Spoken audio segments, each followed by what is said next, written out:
नमस्कार, आप देख रहे हैं एचएनएन न्यूज। मैं हूं आपके साथ पंकज यादव। शुरुआत करते हैं बड़ी खबर के साथ। तो यूपी बीजेपी प्रदेश अध्यक्ष चुनाव के लिए नामांकन आज 11 बजे दिल्ली से लखनऊ के लिए रवाना होंगे पंकज चौधरी। 12:30 से 1 बजे के बीच बीजेपी राज्य मुख्यालय लखनऊ पहुंचेंगे। प्रदेश अध्यक्ष पद के लिए भरेंगे नामांकन। चुनाव प्रभारी डॉक्टर महेंद्र नाथ पांडे देंगे नामांकन पत्र। बीजेपी कार्यालय पर दोपहर 2 से 3 बजे तक नामांकन की होगी प्रक्रिया। पंकज चौधरी का प्रदेश अध्यक्ष बनना लगभग तय है। 14 दिसंबर को होगी आधिकारिक घोषणा। तो बड़ी खबर आपको बता रहे हैं, जहां पर चुनाव प्रभारी डॉक्टर महेंद्र नाथ पांडे उन्हें नामांकन पत्र देंगे। बीजेपी कार्यालय पर दोपहर 2 से 3 बजे तक नामांकन होगा। पंकज चौधरी का प्रदेश अध्यक्ष बनना फिलहाल लगभग तय माना जा रहा है। 14 दिसंबर को होगी आधिकारिक घोषणा। तो यूपी बीजेपी प्रदेश अध्यक्ष चुनाव के लिए नामांकन आज है। 11 बजे दिल्ली से लखनऊ के लिए रवाना होंगे पंकज। 12:30 से 1 बजे के बीच बीजेपी राज्य मुख्यालय पहुंचेंगे। प्रदेश अध्यक्ष पद के लिए भरेंगे नामांकन पत्र आज। चुनाव प्रभारी डॉक्टर महेंद्र नाथ पांडे देंगे नामांकन पत्र। बीजेपी कार्यालय पर दोपहर 2 से 3 बजे तक नामांकन होगा। पंकज चौधरी का प्रदेश अध्यक्ष बनना लगभग तय है। तो 14 दिसंबर को होगी आधिकारिक घोषणा। तो बड़ी खबर आपके साथ साझा कर रहे हैं। यूपी बीजेपी प्रदेश अध्यक्ष चुनाव के लिए अब जल्दी ही प्रदेश अध्यक्ष भी यहां पर उनका ऐलान हो जाएगा। 12:30 से 1 बजे के बीच में नामांकन के लिए पहुंचेंगे। प्रदेश अध्यक्ष पद के लिए भरेंगे नामांकन। चुनाव प्रभारी डॉक्टर महेंद्र नाथ पांडे नामांकन पत्र भी देंगे। तो बीजेपी कार्यालय पर दोपहर 2 से 3 बजे के बीच में नामांकन भरेंगे। यूपी बीजेपी प्रदेश अध्यक्ष चुनाव के लिए अब प्रक्रिया काफी तेज हो चुकी है। ज्यादा जानकारी के लिए हमारे विशेष संवाददाता पुनीत मोहन हमारे साथ में जुड़ चुके हैं। पुनीत, अगर बात करें तो पंकज चौधरी पहुंचेंगे लखनऊ, जहां पर नामांकन भरेंगे।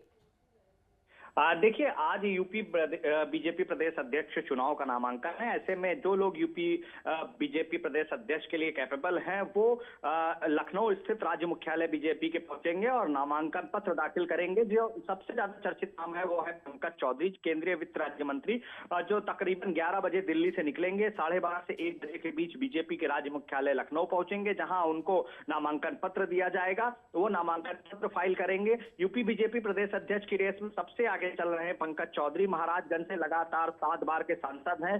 पीएम मोदी के बेहद करीबी बताए जाते हैं और जिस तरीके से एससी और ओबीसी समाज में उनकी मजबूत पकड़ है, पूर्वांचल और अवध की सीटों पर पंकज चौधरी का एक अच्छा रुतबा कायम है। पंकज चौधरी की एक मजबूत पकड़ है और अगर पंकज चौधरी बीजेपी के प्रदेश अध्यक्ष होते हैं तो जो बेहतर रणनीति रहेगी उसके तहत, चाहे वो पंचायत चुनाव हो, चाहे वो विधानसभा का चुनाव हो 2027 का, बीजेपी एक बार फिर सत्ता काबिज करने में सफल साबित हो सकती है। जी पुनीत, अगर मैं जातीय समीकरण की बात करूं, क्योंकि अभी आपने जिस तरीके से जिक्र किया है कि ओबीसी समुदाय से आते हैं और बीजेपी इस बार चाहती भी है कि अगर भूपेंद्र चौधरी की जगह पर कोई आए तो ओबीसी समाज से ही आए। इसके अलावा अगर मैं उत्तर प्रदेश में जातीय समीकरण की बात करूं, क्योंकि 52% ओबीसी समुदाय से, ऐसे में सीधे तौर पर उस वोट बैंक को साधने की कोशिश बीजेपी की तरफ से एक बार फिर से। देखिए, यूपी का जो एससी और ओबीसी वोट बैंक है वो यूपी में सरकार बनाता और गिराता है। आप देखिए कि किस तरीके से बसपा के साथ जब ये वोट बैंक रहा तो बहुजन समाज पार्टी ने पूरे बहुमत से सरकार बनाई, सपा के साथ रहा तो सपा ने सरकार बनाई और पिछले 2 से 3 चुनाव से हम लगातार देख रहे हैं कि ये पूरा बहुमत भारतीय जनता पार्टी के साथ है। और इस बहुमत को बरकरार रखने के लिए भारतीय जनता पार्टी को प्रदेश में एक मजबूत नेतृत्व की जरूरत है, जिसके रूप में पंकज चौधरी हैं। हालांकि तमाम नाम आगे चल रहे हैं। जो महामंत्री हैं बीजेपी के विनोद तावड़े, वो भी आज लखनऊ आ रहे हैं। वो भी नॉमिनेशन करेंगे। 2 से 3 बजे के बीच में पहुंचेंगे, उनको भी नामांकन पत्र दिया जाएगा। लेकिन जिस तरीके से पंकज चौधरी का नाम लगभग तय माना जा रहा है, क्योंकि यूपी की जो जातिगत राजनीति है उसके हिसाब से पंकज चौधरी सबसे ज्यादा फिट बैठते हैं। और अगर हम पिछले लोकसभा चुनाव की बात करें तो अवध क्षेत्रों की सीटों पर और पूर्वांचल की कुछ सीटों पर बीजेपी को खासा नुकसान हुआ था। बीजेपी को इन सीटों को मजबूत करना होगा, क्योंकि उससे पहले के विधानसभा चुनाव में ये सारी सीटें बीजेपी की थी, लेकिन जब लोकसभा का चुनाव होता है तो इसमें से सीटें खिसक कर सपा के खाते में चली जाती हैं। ऐसे में अवध में 16 विधानसभा सीटें आती हैं, 16 से 19 सीटें अवध में है और उसके अलावा पूर्वांचल में है। इन सीटों पर मजबूत पकड़ बताई जाती है पंकज चौधरी की। पंकज चौधरी जिस तरीके से प्रदेश का नेतृत्व संभालेंगे, बेहतर रणनीति के साथ अगर तैयारी करते हैं तो आगामी चुनाव में बीजेपी एक बार फिर से विजय रथ पर सवार हो सकती है। पुनीत, अगर बात करें, क्योंकि अगर हम समाजवादी पार्टी की बात करें, हैं, क्योंकि बीजेपी के बाद अगर देखा जाए उत्तर प्रदेश में समाजवादी पार्टी ही है जो कि पूरे तरीके से जातीय समीकरण पर पूरे तरीके से वोट बैंक को साधने की कोशिश करती है। लेकिन हमने लोकसभा का चुनाव भी देखा था पुनीत, जिस समय पर समाजवादी पार्टी ने एक बड़ा तबका समाजवादी पार्टी के साथ चला गया था। अगर पंकज चौधरी को प्रदेश अध्यक्ष बना दिया जाता है तो कितना असर इस पर पड़ने वाला है? देखिए, लोकसभा का जो पिछला चुनाव हुआ था उस दौरान बीजेपी आरोप लगाती है कि समाजवादी पार्टी और कांग्रेस ने लोगों में यह भ्रम फैलाया था कि अगर सत्ता में दोबारा पूरी मजबूती के साथ पीएम मोदी की सरकार आती है तो संविधान में परिवर्तन करेंगे, आरक्षण में परिवर्तन करेंगे। तमाम चीजों के आरोप उन्होंने लगाए थे कि जो बाबा साहब का संविधान है उसमें हस्तक्षेप करेंगे, वो परिवर्तन कर देंगे, जो आरक्षण का हक मिला हुआ है ओबीसी और एसटी समाज को वो छीनेंगे। लेकिन आप देखिए कि उसके बाद में लगातार जो चुनाव हो रहे हैं भारतीय जनता पार्टी के पक्ष में जा रहे हैं। देश में कहीं भी चुनाव हुए, चाहे वो बिहार का चुनाव हो, भारतीय जनता पार्टी के पक्ष में गया है। यूपी की अगर हम बात करते हैं तो एससी ओबीसी वोट बैंक पर सबकी नजर है। समाजवादी पार्टी को देखिए, पीडीए लेकर के चल रहे हैं, पिछड़ा दलित अगड़ा कह लीजिए या पिछड़ा दलित अल्पसंख्यक कह लीजिए, सीधे तौर पर उनकी भी नजर इसी वोट बैंक पर है। और इस वोट बैंक को साधने के लिए, समाजवादी पार्टी से टक्कर लेने के लिए, बेहतर रणनीति तैयार करने के लिए यूपी में एक मजबूत प्रदेश अध्यक्ष की जरूरत है। पंकज चौधरी इस नाम के लिए परफेक्ट बैठते हैं। प्रदेश अध्यक्ष का पद अगर दायित्व पंकज चौधरी को मिलता है और बेहतर रणनीति रहती है तो जैसा मैंने आपसे कहा कि बीजेपी के लिए लड़ाई फिर आसान हो जाएगी। जी, बहुत बहुत शुक्रिया पुनीत मोहन हमारे साथ जुड़ने के लिए, तमाम जानकारी साझा करने के लिए। अब खबरों में आगे बात करते हैं, जहां पर भारत दौरे पर फुटबॉल जादूगर लियोनेल मेसी कलकत्ता पहुंचे, जहां पर लियोनेल मेसी 14 साल के बाद भारत में लौटे हैं। आपको बता दें कि भारत में मेसी का गर्मजोशी से स्वागत, एयरपोर्ट पर उमड़े हैं हजारों की संख्या में फैंस। आपको बता दें कि कोलकाता के बाद हैदराबाद, मुंबई, दिल्ली जाएंगे मेसी। तो बड़ी खबर आपको बता रहे हैं, जहां पर 14 साल के बाद भारत में वापसी पर मेसी का गर्मजोशी से स्वागत किया गया है। भारत दौरे पर है फुटबॉल जादूगर, कोलकाता पहुंचे, उस समय पर उनका जोरदार स्वागत किया गया। 14 साल के बाद भारत में लौटे हैं मेसी। भारत में मेसी का गर्मजोशी के साथ में स्वागत किया गया। हजारों की संख्या में जो उनके प्रशंसक हैं, जो उनके फैंस हैं, वो वहां पर पहुंचे, उन्होंने उनका स्वागत किया। भारत दौरे पर फुटबॉल जादूगर लियोनेल मेसी पहुंचे हैं। कोलकाता पहुंचने पर उनका गर्मजोशी के साथ स्वागत किया गया। 14 साल के बाद भारत में लौटे हैं मेसी। जहां पर भारत में मेसी का जोरदार स्वागत हुआ है, वहीं देखिए हजारों की संख्या में यहां पर पहुंचे उनके प्रशंसक, और उनकी एक झलक पाने के लिए यहां पर लोगों की भारी भीड़ देखने को मिली है। तो 14 साल के बाद भारत जैसे ही वो लौटे हैं, ऐसे उसी के बाद लगातार देखा जा रहा है कि किस तरीके से जो उनके प्रशंसक हैं, जो उनके फैन हैं, वो किस तरीके से यहाँ पर काफी खुश नजर आए हैं। उनकी एक झलक पाने के लिए गर्मजोशी के साथ में उनका स्वागत किया गया है। तो 14 साल के बाद भारत में लौटे हैं लियोनेल मेसी। भारत में मेसी का गर्मजोशी से स्वागत भी हुआ है। तो भारत दौरे पर फुटबॉल जादूगर मेसी आए हैं। 14 साल के बाद भारत के दौरे पर वो आए हैं, जहां पर कोलकाता पहुंचते ही उनका गर्मजोशी के साथ में स्वागत किया गया है। तो बड़ी खबर आपको बता रहे हैं, जहां पर भारत में मेसी का गर्मजोशी के साथ स्वागत किया गया। हजारों की संख्या में भीड़ एयरपोर्ट पर ही नजर आई है। तो देखा जा रहा है कि कितनी बड़ी संख्या में प्रशंसक उनके यहां पर पहुंचे, जिन्होंने उनका स्वागत भी किया।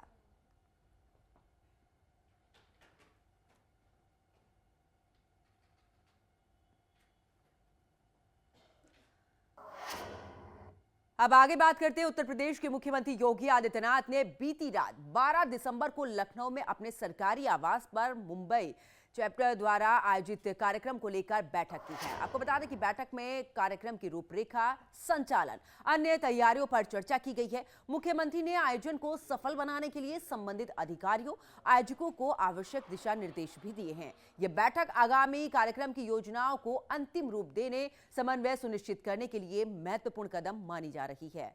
तो मुख्यमंत्री योगी आदित्यनाथ ने कार्यक्रम को लेकर बैठक की है। सरकारी आवास 5 कालिदास मार्ग पर यह बैठक हुई है, जहां पर लखनऊ में चर्चा की गई है।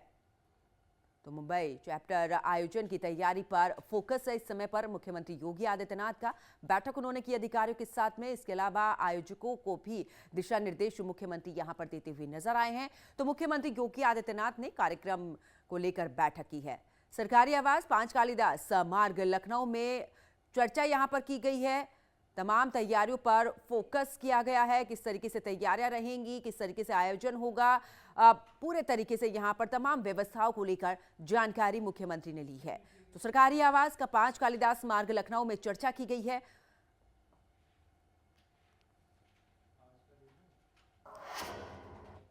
तो अब चलिए रुक करते एक और बड़ी खबर का, जहां पर अयोध्या से बड़ी खबर। सीसी ज्ञानेश कुमार का अयोध्या दौरा आज है। हनुमानगढ़ी राम मंदिर में दर्शन पूजन करेंगे। मतदान केंद्रों को तैयारियों की यहां पर समीक्षा करते भी नजर आएंगे। तो मतदान केंद्रों की तैयारियों को लेकर भी समीक्षा करेंगे। बड़ी खबर अयोध्या से।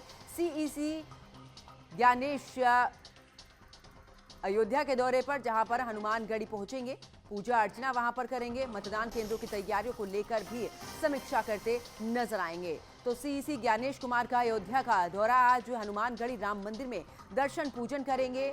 मतदान केंद्रों की तैयारियों की समीक्षा करते भी नजर आएंगे। तो इस वक्त की बड़ी खबर अयोध्या से आपके साथ साझा कर रहे हैं, जहां पर सीसी ज्ञानेश पहुंचेंगे अयोध्या। हनुमानगढ़ी राम मंदिर में दर्शन पूजन करेंगे। मतदान केंद्रों की तैयारियों की समीक्षा भी करते नजर आएंगे।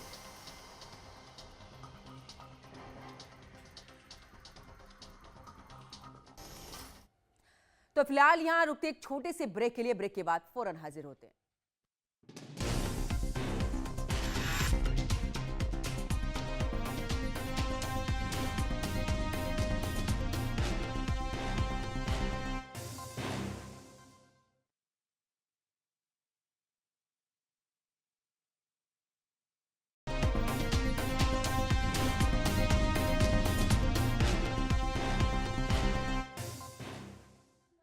तो ब्रेक के बाद आप सभी का स्वागत है। बढ़ते अगली खबर की तरफ, जहां पर राजधानी दिल्ली में एक बार फिर से तेज रफ्तार का कहर देखने को मिला है।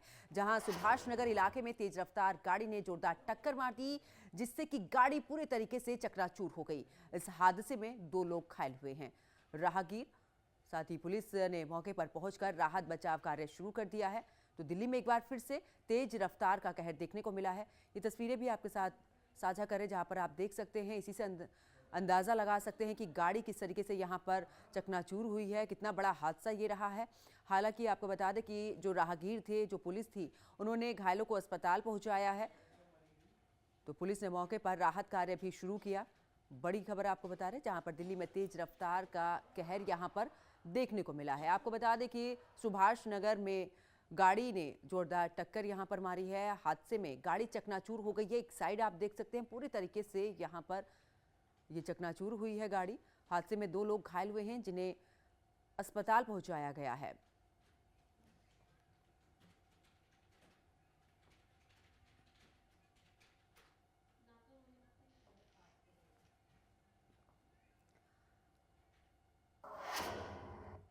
अब चलिए खबरों में आगे बात करते हैं, जहां पर गैस चैम्बर में तब्दील राजधानी दिल्ली नजर आ रही है। जहरीली हवा की गिरफ्त में दिल्ली, जहां पर आईटीओ के साथ कई इलाकों में AQI 400 के पार पहुंच चुका है, यानी कि गंभीर श्रेणी में पहुंची है वायु गुणवत्ता।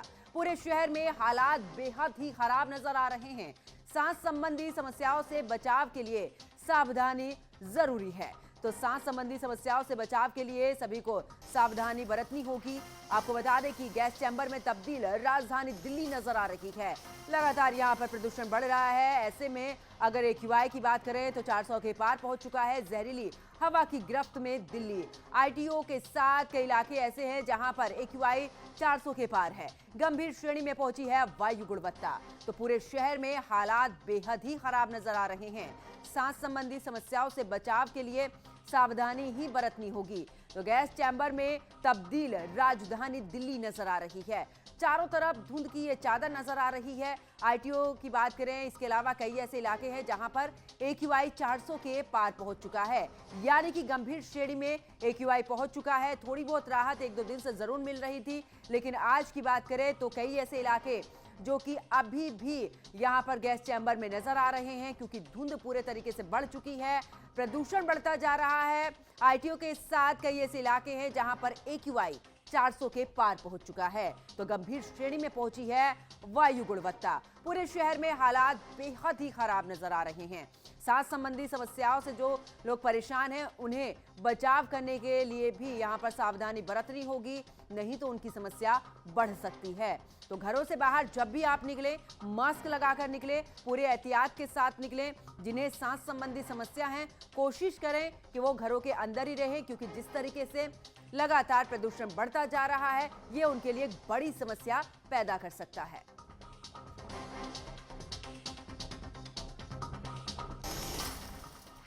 अब चलिए आगे बात नोएडा की करते हैं। नोएडा के एक सिनेमा हॉल में फिल्म देखने के दौरान दो पक्षों के बीच में अचानक से विवाद हो गया।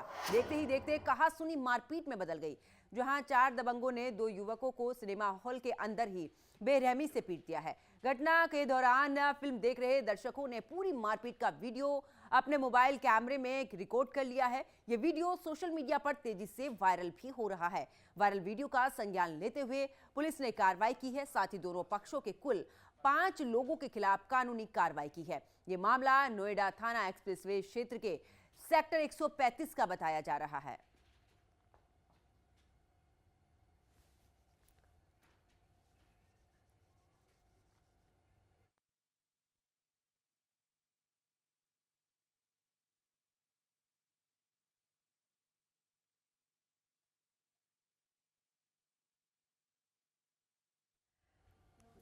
तो दबंगों ने आखिरकार यहां पर दबंगे दिखाते हुए युवकों के साथ मारपीट की है। सोशल मीडिया पर यह वीडियो वायरल हो रहा है। मामले की जांच में पुलिस जुटी है। सिनेमा हॉल के अंदर की ये तस्वीर, जो कि वहां पर जो मौजूद दर्शक थे, उन्होंने ये मारपीट का वीडियो बनाया है। मामूली सी कहासुनी, जिसके बाद यहां पर युवकों की पिटाई इन दबंगों ने की है। फिलहाल पुलिस इस पूरे मामले पर जांच भी कर रही है। वीडियो अब ये सोशल मीडिया पर काफी तेजी से वायरल हो रहा है। तो नोएडा का मामला, जहां पर एक सिनेमा हॉल में दबंगों ने जमकर युवकों की पिटाई की है। मामूली सी कहासुनी यहां पर हुई है, जिसके बाद यह मामला मारपीट तक पहुंच गया।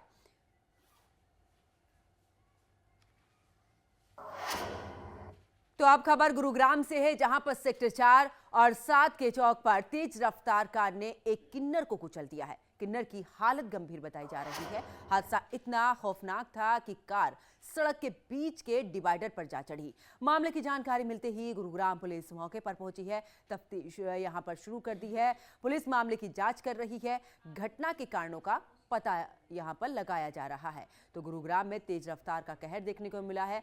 सेक्टर 4-7 की बात करें तो यहां पर किन्नर को कुचल दिया गया है। किन्नर की हालत काफी गंभीर बताई जा रही है। फिलहाल पुलिस इस पूरे मामले की जांच में जुटी है। तो देखिए यहां पर किस तरीके से हादसा हुआ है कि डिवाइडर के बीच में जाकर ये गाड़ी खड़ी हो गई है। तो किन्नर की हालत काफी गंभीर बताई जा रही है। मामले की जांच पुलिस कर रही है। तो ऐसे में देखिए ये यहां पर तेज रफ्तार का कहर कि आप देख सकते हैं किस तरीके से डिवाइडर के बीच में जाकर ये गाड़ी रुकी है। यहां पर एक किन्नर को कुचलती हुई ये गाड़ी निकल गई है, जिसके बाद ये डिवाइडर पर जाकर टकरा गई है। तो मामले की जांच में पुलिस जुटी है। गुरुग्राम का ये पूरा मामला है, जहां पर तेज रफ्तार का कहर देखने को मिला है।